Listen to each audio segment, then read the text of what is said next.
Bonjour, chers participants au colloque de la Société des producteurs de vins effervescents de Hongrie. Je suis content d'être là pour vous saluer au nom de la Champagne.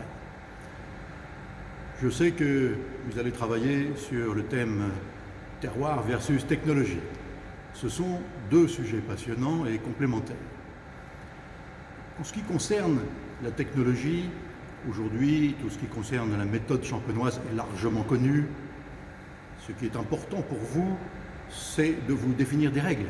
Parce qu'en effet, cette façon de l'appliquer est la chose fondamentale. On peut l'appliquer par exemple en ce qui concerne les méthodes agronomiques, les rendements par hectare. On peut l'appliquer différemment en ce qui concerne les durées de vieillissement. Est-ce que l'on a une ambition de quelques mois ou peut-être de quelques années ou quelque chose entre les deux? On peut appliquer aussi en fonction des repos après dégorgement, par exemple.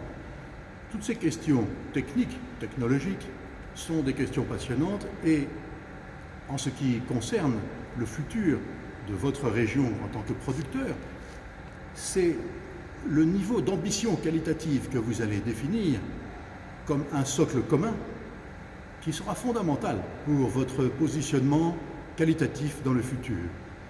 Donc, du point de vue technologique, je ne peux dire qu'une chose, c'est vous encourager à ne pas avoir peur de prendre des décisions ambitieuses, qualitatives, courageuses. Le deuxième sujet, bien sûr, c'est la question du terroir. Question fondamentale, puisque nous savons qu'en matière de terroir viticole, il peut y avoir toutes sortes de différences. En Champagne, nous avons beaucoup de craie blanche, mais bien sûr, il peut y avoir aussi des zones plus sableuses, des zones plus glaiseuses, ou des schistes, etc. Nous avons toutes sortes de sols différents, même si chez nous, la majorité, c'est la craie blanche. Il est important, je crois, chez vous, de déterminer quel doit être le type de sol dominant. C'est important pour le style futur de vos vins. La notion de terroir peut être aussi quelquefois, malheureusement, un sujet de division. Or, ce qui nous divise nous affaiblit.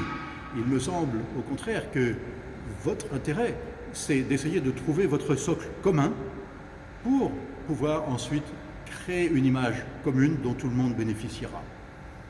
Un peu comme nous l'avons fait, nous, en Champagne, il y a plusieurs siècles. Il y a un point, justement, qui n'est peut-être pas exactement à l'ordre du jour de votre symposium, mais qui me semble important, c'est la question du nom de votre appellation.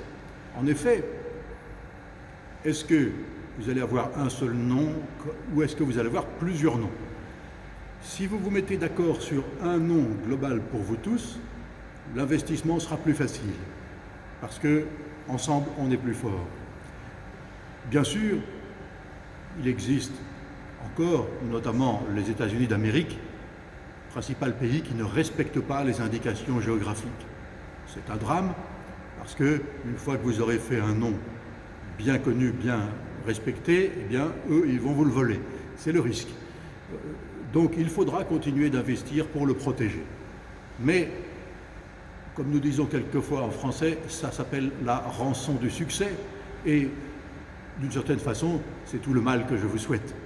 Voilà, avoir du succès, être copié, eh bien, finalement, ça va ensemble, mais ça ne doit pas vous empêcher, et je vous y encourage vivement, d'avoir de l'ambition qualitative et de travailler ensemble. Je vous souhaite un bon symposium, et si vous permettez, voilà, je vous montre ce que je vais boire à votre santé. Champagne Bruno Paillard, première cuvée. À votre santé.